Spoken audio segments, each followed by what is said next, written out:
There is something unsettling about walking through the marble halls of financial districts on a quiet Sunday morning. The air carries an odd stillness, a weight that seems to press against your chest as sunlight filters through towering windows onto empty trading floors. You can almost hear the echoes of voices that filled these spaces just hours before, making decisions that ripple across continents, across generations, across the very fabric of how civilization organizes itself. But what you cannot hear, what no one discusses in those hurried conversations about markets and movements, is the deeper rhythm beneath it all, a pattern so vast, so interwoven through the centuries that it has become invisible to those living inside it. Right now, as 2025 unfolds into 2026, something extraordinary is happening in global markets. Not extraordinary because it is new, but extraordinary because it is so perfectly, chillingly familiar. The numbers tell a story that economists recognize but rarely speak aloud. The concentration of wealth in the top 5 technology stocks mirrors the market conditions of 1929, with a correlation coefficient of 0.94. The speculative euphoria around artificial intelligence echoes the radio and automobile fever of the Roaring Twenties. Meanwhile, the underlying debt structures, the financial interconnectedness, the systematic risk building through derivatives and complex securities all carry the DNA of 2008. We are not witnessing a guaranteed repeat of these events, but the historical parallels unfolding simultaneously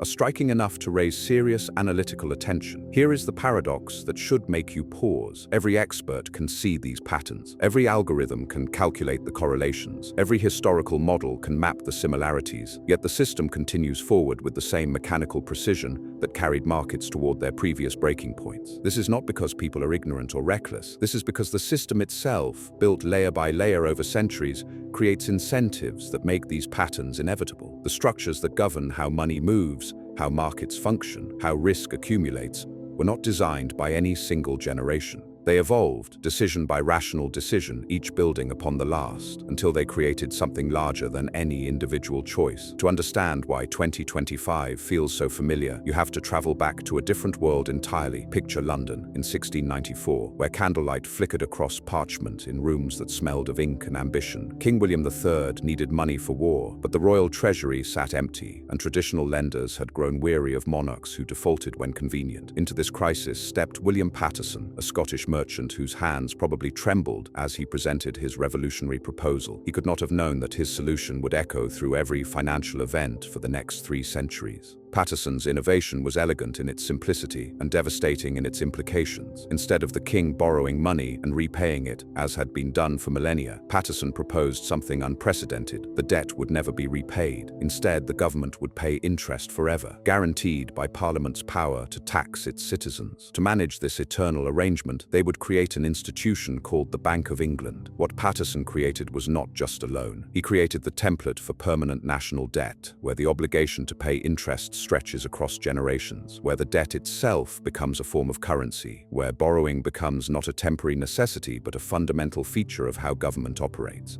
The merchants who provided the initial gold understood the brilliance immediately. They were not just lending money, they were buying an annuity from the future, a promise that as long as England could tax its people, money would flow to them forever. But what they did not realize was that they were also creating the first piece of a machine that would eventually trap everyone inside it. The government got its war funding, the merchants got their guaranteed returns, and the people got the bill that would never end. Within 50 years, every major power in Europe had copied the model. France created similar structures.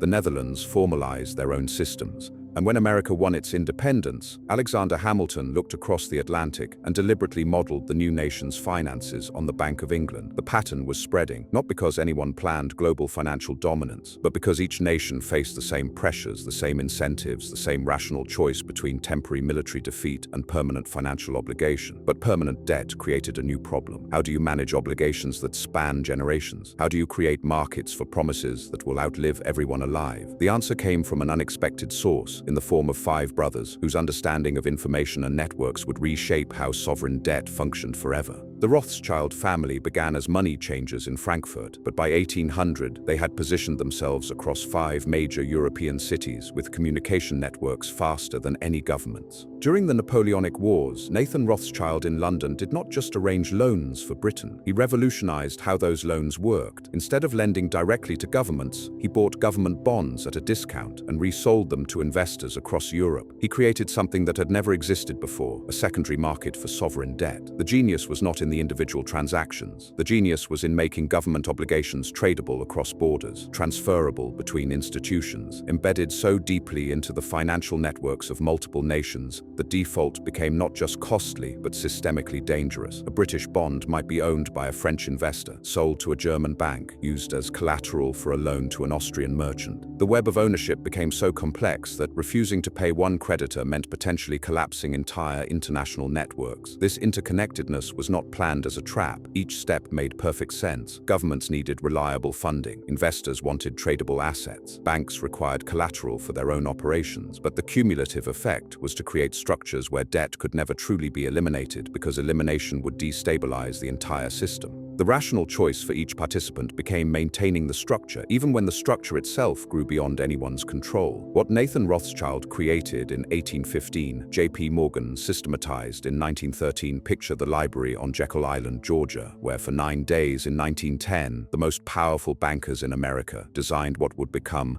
the Federal Reserve System. The meetings were secret not because they were planning anything sinister, but because they knew public opposition to banker involvement in monetary policy would be fierce. Their solution was architectural brilliance disguised as democratic decentralization. The Federal Reserve would not look like a central bank. It would be 12 regional banks overseen by government appointees. But the structure ensured that the largest Wall Street institutions maintained effective control while appearing to serve the public interest. Most importantly, the Federal Reserve could create money to purchase government bonds, providing unlimited demand for government debt. For the first time in American history, there was no practical limit to how much the government could borrow because there was always a guaranteed buyer. Morgan died in 1913, the same year the Federal Reserve began operations. But his innovations solved the fundamental constraint that had limited government borrowing throughout history. Before the Federal Reserve, governments could only borrow what existing wealth holders were willing to lend. After the Federal Reserve, governments could borrow against the future itself, creating money that represented not current assets but promises about tomorrow's productivity. Each of these innovations made perfect sense within its historical moment. Patterson solved an immediate funding crisis. Rothschild created efficient markets for government obligations. Morgan provided stable monetary systems for growing economies. But together, they constructed something unprecedented in human history, a global financial architecture where debt grows faster than the capacity to service it, where the cost of exit becomes prohibitively high, where each generation inherits obligations made by those who came before. This is the pattern that emerges when you trace the line from 1694 to today, not a conspiracy, but a chain of historical developments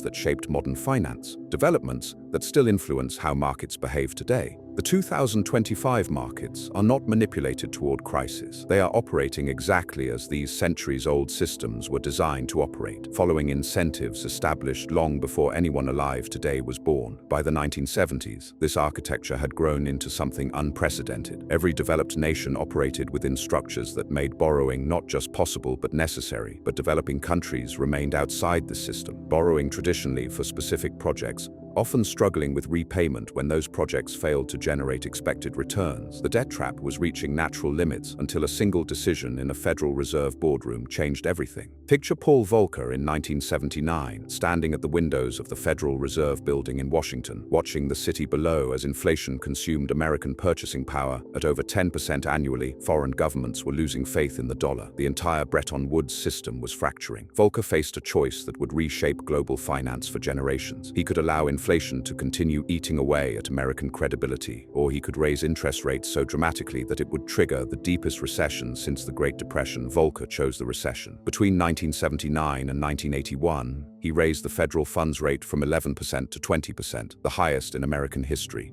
Inflation died, but something else happened that Volcker probably never anticipated. Developing nations across Latin America, Africa, and Asia had borrowed billions of dollars during the 1970s when interest rates were low and oil prices were high. Mexico owed $80 billion. Brazil owed $60 billion. Argentina owed $40 billion. These loans carried variable interest rates tied to American monetary policy. When Volcker raised rates, the cost of servicing those loans tripled overnight. Countries that could barely manage payments at 8% interest suddenly faced rates of 24%. The mathematics were brutal and simple. Mexico's entire export revenue could not cover the interest payments alone. In August 1982, Mexico announced it could not make payments. Default. This should have triggered the collapse Volcker was trying to prevent. American banks had lent most of that money. Citibank, Chase Manhattan, Bank of America, all faced losses that could wipe out their capital. Some of the largest financial institutions in the world might fail. The entire banking system teetered on the edge of systemic collapse. But instead of allowing the market to clear, instead of letting creditors absorb losses,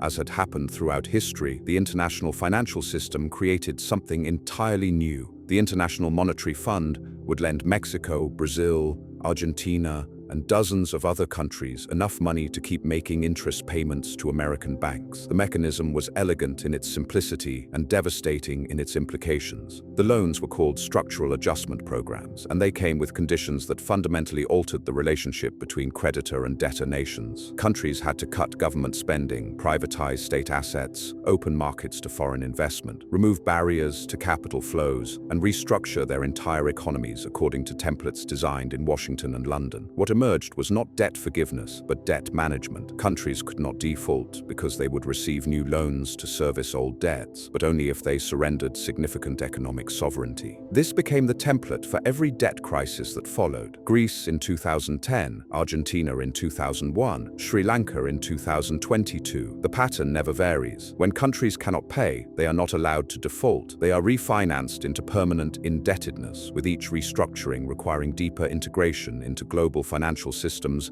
and greater alignment with creditor preferences. Now you understand why 2025 feels so familiar, not because a crisis is inevitable, but because the incentives and structures built across centuries naturally create repeating patterns that analysts often compare with past eras. If this changed how you see the patterns that shape our world, you're beginning to understand how history moves through us, not around us.